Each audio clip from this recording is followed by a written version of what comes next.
ค่ป้อมเนาะ มื้อนี้กาจีลงยามบานลงยามแม่แล้วก็บ่บ่คือฮู้มีแต่บอกข่าวว่า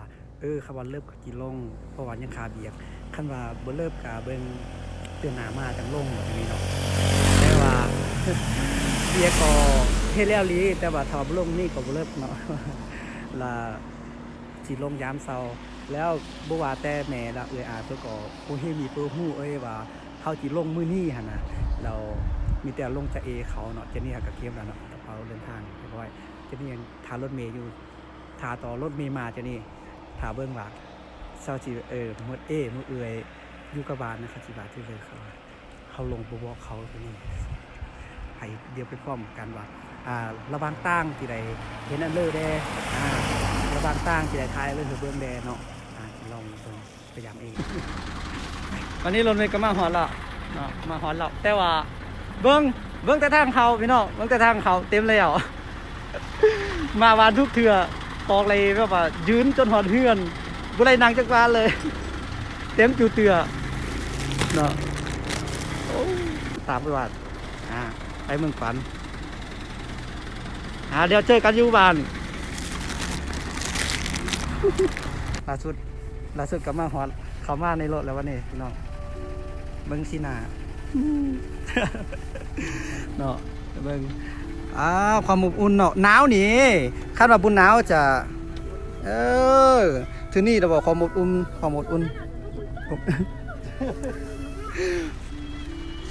บอุ่นก็จำเป็นเลยเนาะจริงๆโอเคนี่ก็ได้ปีได้มาเบิ่งนางสุกโมเมนต์จือคอยในนาวันนี้เป็นผู้เลอวันนี้ ปีนมาตั้งอีแสนกีบเนาะแสนกีบลงวานแสนกีบปีนไปปีนมาก็เหมือนซื้อเจ้าของวันนี้ ล่าสุดโชคดีหน่อยนึงมาหวานมาจูบอันซุ่มซุ่มซุ่มเอ็มนี่ เขายังแบ่งกีนังเหออยู่ก้ากดนี่ยังแค่นั้นนึงสุดร้อยแต่ยืนอยู่กุ้นสาขาปั้นหันเฮือนน่ะในยางคาเค้คืออันซีดีสบารีสำเนื้อแต่ละครับว่ามือฮอดบานเลยบรายนางสปอปอ่ะ ในความโศกหายก็ยังมีความโศกดีหน่อยนึงนอนต่อไปวันนี้ความรู้สึกก่อนจักว่ากินนั่นเลยจักว่าอันเลยวันนี้นะเริ่มแกงหัวเดี๋ยวได้วันนี้เป็นต้นแม่นน้ำมันแอดสั่งกินน้ำมันแอดสั่งเห็นบ่หนังตั้งกลน้ำมันเข้าไว้อยู่ตั้งกลน้ำมันเลยฟิวออกหน่อยนึงบ้านนี้ก็มาหวัดน้ำสวยเนาะจอเมียนตีจอดกินเขาจากว่าลูกซำเตอเมืองกวนเมื่อซำเนื้อก็ได้กินเขาอยู่นี้หรือว่าลูกซำเนื้อไปซำเตอก็จอดกินเขาเปียกกินเฟออยู่นี้เพราะว่าห้านนี่แจบแต่ละเตือมาแม่นต้องได้กินอยู่ห้านนี่มีทั้งต้มไก่มีทั้งเจียวมีทั้งลาบมีอันเลื่อนกว่าเนาะแต่ว่าอยากกินข้าวเปียกอยากกินเฟอมื้อนี้เนาะมาฮอดเขามับกินเม็ดก้อนมูเลยหวานนี่ มันเขาน้ำบรรยากาศนี่หนาวเบิ่งแม้เสือ3ผืนแล้วก็ผืนเติบเนาะแล้วก็มันสูดน้ำแกงมันห้อนน้ำแกงห้อนเข้ากับว่าอากาศเย็นความว่าคาดเนาะมาเขาคาดอะไรก็คือมื้อเอือดเนาะกินกินข้าวเปียกเจอเลยก็คาดอะไรมือเอื้อนนะกัดโซนเขาเป็นหน่วยตูตังคางก็เริ่มเบิ้งได้เองนี่เป็นแซ่บต้องเลือไม้เลยแบบมับ สายตาเลือกไปเลือกมาบนเวียนนั่นเลยแล้วเบิ้งเขาเบิ้งเฮานี่นะไปหัวสุดท้ายนะเฮากินเม็ดก้อนกูเลยนะเห็นไหมเขาเริ่มมาแล้วเขาเริ่มมาต้วงแหละทำนี้เขาเริ่มมาต้วงแล้วกินไหวปลาเนี่ยนะกินไหวเตียนเนาะเสียบตองเนาะนะครับก็มาเริ่มมาเบิ้งนะอันนี้ก็เริ่มไหวมากเลยวันนี้เราห้านนี่ก็ไหวทันเจอขนาด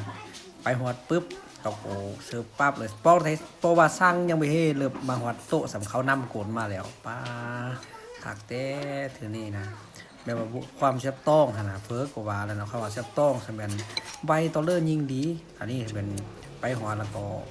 สั่งแล้วก็เขาก็นำโกนมาเลยนะจนเขาเปรี้ยวเตรียมมีเพราะว่าเรามีทาโตเอาน้ำเสื้อตอนนั้นเนาะข คักคือนี่นะบ่ทาเฮิงเนาะแล้วก็บ่เสียเวลาทาแซ่บต้องเด้ทีนี้ซะโอ้ยแล้วจูเอ้ยจูอายเขาก็ไปซ้ำเติเนาะเขามีคนเขาก็ถามโอ้กันเติมมายามบานเนาะมีคนเขาก็บ่แน่เจอเขาก็ถามว่าโอ้อันนี้มันจ้ากันเตอร์บ่ตังเฮาก็ เป็นฟังให้เด้ว่าโอ้ยแม่นแล้วบ่เนี่ยมีคนก็ยิ้มเซ้อเลยไปเนาะมีคนก็ไปจามในเนออยู่ที่นี่ที่นั่นก็อยากไปเฮ็ดตัวเม็ดใครสักก็คือบานเนาะคนเดียวไปเฮ็ดตัวเม็ดจุติก็บ่รอดวันนี้ก็เม็ดเดียวได้บาดนี้ซ้อมเสียมกินเบิ่งสวยความเจ็บความหยังเหลือต่อน้ำเลยบาดนี้ หลังจากกินข้าวแล้วก็ขี่ออกมาวันนี้รู้สึกเมื่อยแล้วได้ออกตั้งแต่ตอน 11 โมงฮอด 4 โมงป้านี่ให้ฮอดบ้านอายเฮาก็เริ่มบูไหวแล้วเด้บัดนี้อยากหาเอตาแลตาเขียวว่านี่ยังเฮ็ดโปเด้มาต่อบัดนี้นะ พี่น้องแผนพังเม็ดคิดว่ามืดแบบว่าจะเอแบบบอกเพิ่มมือแบบบอกเพิ่มมือนี่นะพังเม็ดย้วนรถนี่เป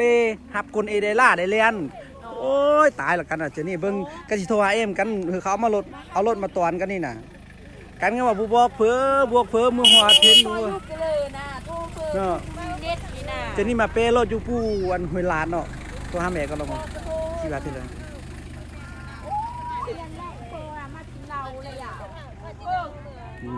เป บ้านนี้เฟอก็เริ่มกระบวนกระวายได้บ้านนี้โทรหาอายโทรหาเอื้อยโทรหาอหาแม่หาลูกหาหลานมาฮับบ้านนี้เอาคำก็คำมืดก็มืดมาแล้วเปกลางต่างทุนนี่หาโมงปลายอยู่ต่างบ้านต่างคำแม่งจะจีมืดเขาเบอร์เอารถมาเปลี่ยนก็12 โมงกลางคืนจังมาหวดโอ้ตู้ก็หานอนไหลลูกก็หาทาไหลเนาะตู้ก็คือโซซ่านบาสิยางก็ไก่ขึ้นจังขึ้นปู้สู้เฮ้ยเบิ่งแม่เอก้นบ่ขันรถน้อยๆนึงเต็มเล็ดเจอทำอิดก็ยังว่ายังมีหวังมาเบิ่งเขาแปลงสหวยแล้วก็ไล่บ่สว่ามาถามเจ้าโซเฟอร์แกงหัวบับว่าโอ้บ่ไหลเด้อสว่าไปบ่ไหลแล้วมีแต่บอกปีบอกน้องมารับเด้อว่านั่น โอเคเนาะล่าสุดผมหอดเพื่อนอย่าให้อ่ะ นอมนี่กับชิยางเนาะยางแต่ปุ้งหอยลาดหอดน้ำอินหอดใกล้เมืองกวนนั่นแหละมายางไปไปเมืองเขามา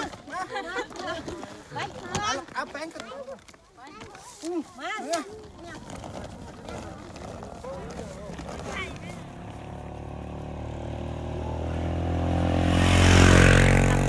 จอมยางขึ้นมาหน่อยนึงพอดีจากวงไปหับเอาวันนี้ขี่รถจักรลงไปหับเอาโอ้แค่ก็ดีแนวนึงฟิวแบบนี้แบบว่าบรรยากาศแบบนี้ก็เฮิงจังใดขี่เฮิงจังใดไปอย่างนี้เบิ่งเส้นต่างอันนี้โอ้ยแต่เหมือนอย่างน้อยสาขี่รถขี่เด้อนี่ยางไปเดี๋ยวบอกเบิ่งรถจักร สู่ชีวิตขนาดพี่น้องเมื่อวานซุนนี่ถือว่ามีความเจี้ยนเนาะมีความเจียนแล้วก็ ได้บรรยากาศมาตอนพ่อแม่พี่น้องได้เบิ่งนะเมื่อวานเทื่อนี้เป็นย่องเลอเนาะบรรยากาศหนาวเย็นขี่รถจักรโอ้ยเนาะอันนี้ก็เริ่มลุงปูซื้อบ้านเนาะเบิ่งโอ้ยวิวคันว่ากันขี่รถเมล์ก็คือสิบ่ได้เอาวิวแบบนี้มาเฮอสู่เบิ่งเขากันขี่รถเมล์ก็คือสินั่งอยู่กับกวงบ่เห็นใครจะมาฮอดเบิ่งบรรยากาศโอ้ยฟ้าหมอกปูต่างโรงพยาบาลแต่เจอยามอย่างน้อยซะยางไปโรงเรียนเจอเจ้าเจอสายบรรณาทิตนั่นน่ะแม่นยางไปโรงเรียนปูนี่ล่ะบ่นู่นเส้นต่างป้าเจอหั่นเป็นต่างลินแหลงเจอนี่มันต่างอันเลยเขาว่าต่างยางคือนี่แล้วโอนต่างยางนำเขาก็ยังเขียนเนาะอันนี้ก็เต็งเจียนน้ำโอ่งไปเนาะเต็งเจียนไปแล้วก็ส้มบรรยากาศไปโอ้ยสุดยอดฟ้าก็เริ่มมืดเขาก็วันนี้มาหอดวานวันนี้นะเนาะเริ่มเห็นวานแล้วแต่ก็มืดดิจัน6 โมงแล้ว6 โมงเลยจังมาหอดเฮือนสิมืดคาดจังมาหอดเฮือนนะอันนี้ก็คือวานการเตอร์หรือว่าเฮ้อเนี่ย แกลักมาไปบอกไปเขาเฮือนสิมารถเมย์เดินเมย์เป้อยู่ห้วยลาดอุ่นต่างเขาบ้านอย่างเออยู่เพื่อนก็เห็นอยู่ดีล่ะ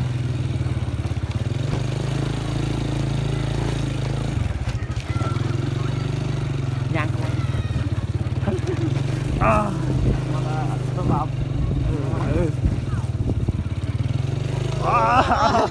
เดี๋ยวยังอะไรแค่นี้ก็เลยอยู่กันเลยวันนี้โอ้เป็นเลิศป่ะแค่ป๊อบ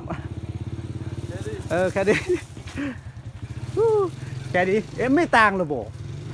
มากันไปก่อนกันไปมาฮอตมือ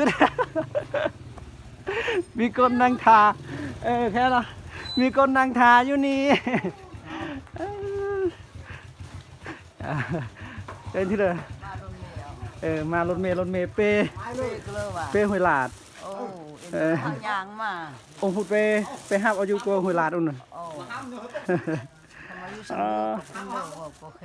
แค่หลักไปเลยหนาวถึงนอนอยู่นี่หรอ